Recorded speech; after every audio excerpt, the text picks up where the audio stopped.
This week we continue in our series, The Elephant in the Room. The topic we'll be looking at is how can a good God allow suffering? Tim Keller, in his book, The Reason for God, explores one of these questions. Horrendous, inexplicable suffering, though it cannot disprove God, is nonetheless a problem for the believer in the Bible.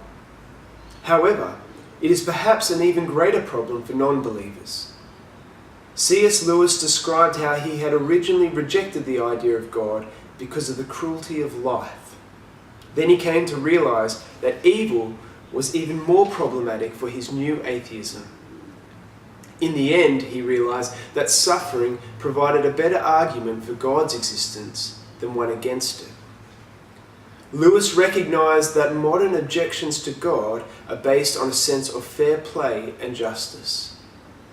People, we believe, ought not to suffer, be excluded, die of hunger or oppression.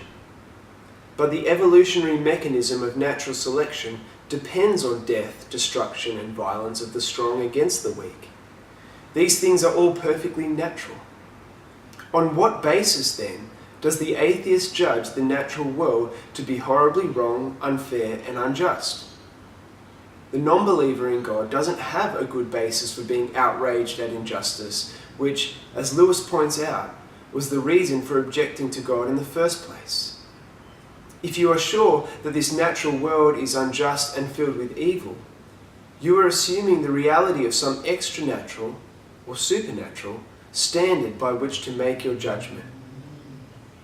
In short, the problem of tragedy, suffering, and injustice is a problem for everyone.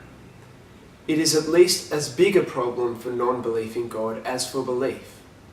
It is therefore a mistake, though an understandable one, to think that if you abandon belief in God, it somehow makes the problem of evil easy to handle.